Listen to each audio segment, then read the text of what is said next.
Hello everyone, welcome back to Together Goes To. My name is Izai and I'm the other half of the duo who runs this channel. And I'm here this evening to first say thank you so much because this video is inspired by us hitting our first 1,000 subscribers. So yay! 1,000 subscribers. I'd like to thank everybody who's tuned in and just clicked the subscribe button. We really appreciate your support. So help us to keep making these videos, and if you're new to this channel, that would be a good signal for you to just hit the like button maybe on this video and hit subscribe so that we can keep making these videos for all of you. So what's this video about? It's first of our series because we were just doing a little reflection over the weekend and we thought, you know what, we should start a reflection series. So we're calling this our weekend reflections. So every Sunday, we're going to be posting reflections over the weekend about life, about, living in a foreign country, about our thoughts on travel, our thoughts on married life, anything really that we reflect on and would like to share to all of you. So for the first of these series, we thought a good topic would be for October. I know last week was World Mental Health Day, so we thought, you know what, let's talk about that. Let's talk about mental health. I have a few thoughts and a few reflections on things that I think that can help us guard our mental health. And there's 5 points that I think could really help us do that. And that's number 1, to watch out for toxic positivity. Number 2, to be mindful of your self-talk. Number 3 is responsible self-care. Number 4 is to guard your peace. And number 5 is just, it's okay to not be okay, to ask for help. So I'm going to go over them one by one. And I hope if you're still here at the end of the video that you tell us what you think in the comment section about this whole, rant about World Mental Health Day. So here you go. I'm going to talk about the first part, and that's watch out for toxic positivity. And, there's a sort of a debate about this, so this might sound a little bit controversial, but I'd like to start with the importance of recognizing that mental health, it's not the ability to always, quote unquote, look at the bright side. Seek for the rainbow in every storm, or looking for the good in the bad. So these ideas, while inherently I don't think it's bad at all, can also undermine the role and importance of and most especially the validity in the range of other human emotions. You see, sadness, frustration, anger, and grief, these are all valid emotions and serve very specific purposes in your life. It may highlight value, it can show you what's important to you, allow you to realign or refocus, but most especially, grow. Oftentimes, we neglect the importance of going through hardships and tribulations in character building, in preparing us for even more battles ahead, in contributing to our resilience. So the key is not to ignore the emotions in our hurry to get over them, because admittedly they're not very good feelings. So we tend to brush it off or build defense mechanisms in our attempt to skip this part, as if it's something that we can fast forward and escape from. But the truth is, we have to acknowledge it, embrace it, and yes, sometimes stay there for as long as it is productive to your self-growth. I feel like we have been running around chasing happiness all the time, that we form, dependencies, addictions, and power industries built on supplying instant gratification that contributes nothing but temporary quick fixes and band-aid solutions. And this, I think, is toxic positivity. So the second thing I'd like to talk about is being mindful of your self-talk. You see, while we were growing up, either by picking up recordings from our guardians, parental or authority figures, or people we look up to. We have learned the tone of our self-talk. That little voice inside of your head telling you things, whatever it is, negative or positive. So my question, I guess, would be, how much have you paid attention to the tone of this voice in your head? Is it vindictive? Is it angry? Does it blame you for things you have no control over? What does it tell you? To be honest, when I was growing up, one of the voices in my head, one of the recordings that played over and over was, the Filipino phrase, dapat lang. And this would play over and over whenever I was particularly proud of something, when I achieved some sort of small recognition, whenever I received praise. I always hear a voice tell me, dapat lang. Which I think the closest definition in English I can probably think of as you should, which also kind of means nothing special. That is as it should be. As in, I remember going home one day and I said, "Look, I've placed first in this competition." And the response I got was, "Dapat lang. Di naman magaling kalaban mo eh." Or, "You should." As in coming home to announce, "I'm part of the play," and getting a response, "Dapat lang. When I was your age, I was the lead role." Or somebody commenting, "Wow, what a smart girl," and the response being, "Dapat lang. She got her brains from my side of the family." And so what happened was, this little voice inside my head took a toll on my self-worth. Over time, I learned that nothing I could do, whether big or small, is worth being proud of, because that is the expectation of me. Or that I had nothing to do with it, not my skills, not my hard work, not my choices.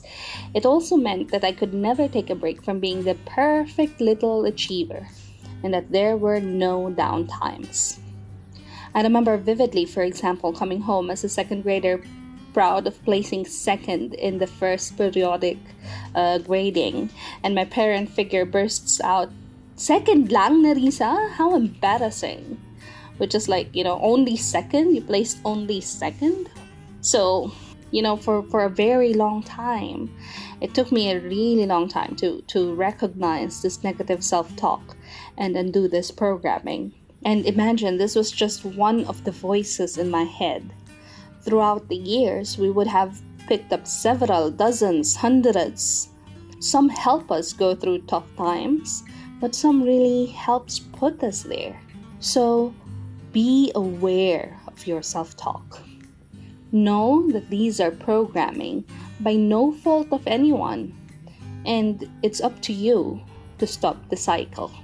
Which brings me to the topic of self-care. Now, so many people think that self-care is, going to the spa, taking a bubble bath with your favorite perfumery, getting that nice expensive shoe or that latest gadget, because why not?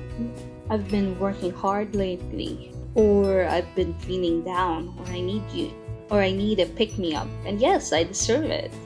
While these may give you that instant shot of happy hormones you can crave at the moment, this isn't exactly the self-care that I had in mind. Self-care isn't always pretty and easy peasy, and that's what I wanted to highlight. The self-care that I want you to think about is self-care that is ugly, that is hard, that is sweat and tears. The kind of self-care to push you to get your insurance in order, to pay your credit cards, to settle your bills, to save for retirement. That kind of self-care. The kind of self-care to study something you like, invest in that course or workshop, take that class and nourish your mind and grow your knowledge. That kind of self-care.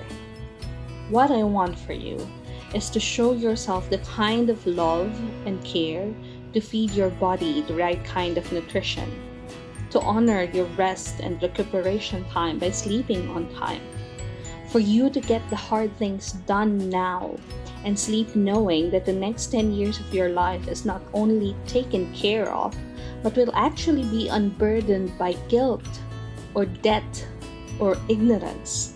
Because you know what? You are worth it. You are worth nurturing, worth the health, worth the stability.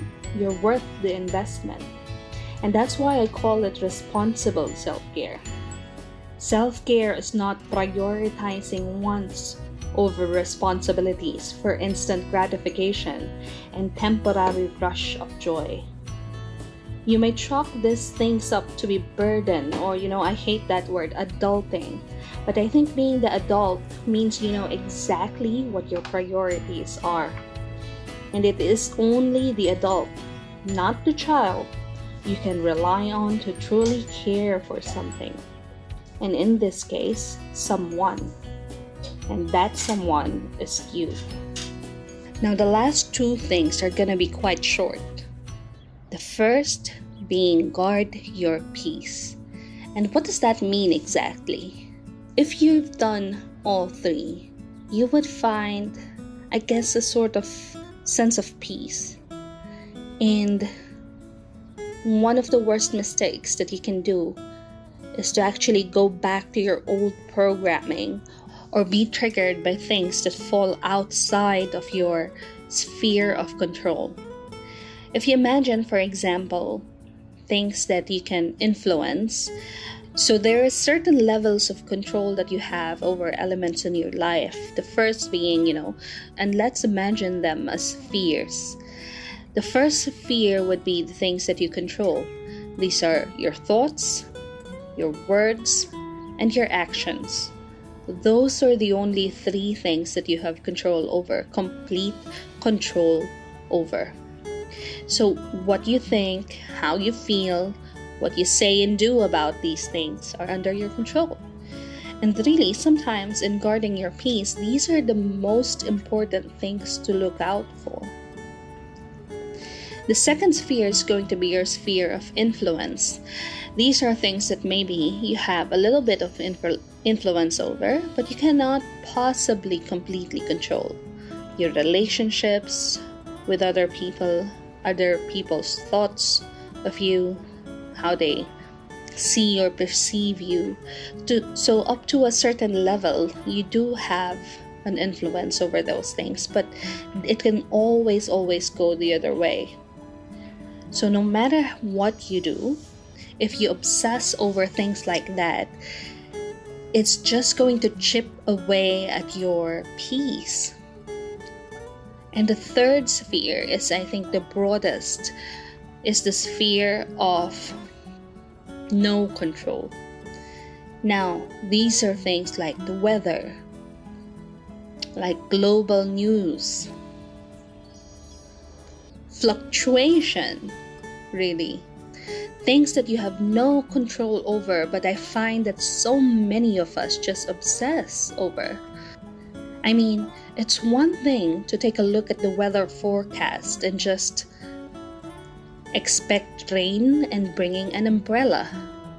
But it's a completely entire thing when your expectations are broken and you have an umbrella, or you don't bring an umbrella and it starts to rain and you get really upset. Ask yourself, can you really do something about traffic, for example? Can you really do something about the politics at a global scale? And no, I'm not talking about the little things that you can do to contribute to your society, like voting and things like that. I'm talking about big ticket items that people just can't let go. Turn off that news. Filter your emails. Choose your subscriptions. Don't go wandering off at the dark side of the web. Guard your peace, meaning be responsible over what you feed your mind and your emotions. If you don't have the mental space to listen to somebody else's problems, for example, if you don't have the emotional capacity to entertain negativity, then don't. It's your responsibility to guard your heart and your mind. And finally, if all things fail, I'd like to say at the end of it all, point number 5 is, it's okay to not be okay. There are going to be times when things get a little bit overwhelming. There's going to be a time where I'd rather just sit alone and not talk to anyone. And that's perfectly fine. In the context of mental health, a healthy balance should be achieved over the time you spend expending emotional and mental investments over things and people around you, and the time and effort that you invest in your own healing. Reach out, ask for support. I found out the hard way that it's okay to be vulnerable. Nobody should be expected to be a robot or to function 100% of the time at the top. It's okay for you to be the one to say, I need help. And it's about time that we get rid of the stigma surrounding asking support for mental health. So I guess that's it for me. Remember, watch out for toxic positivity. Be mindful of your self-talk. Do responsible self-care. Guard your peace, and it's perfectly okay to sometimes not be okay. If you're still here, I'm assuming that you like this little content, and if you want more, just let me know, and we'll be happy to share more thoughts on our next Reflection Weekend series right here in Together Goes To. Bye for now. Thanks for watching.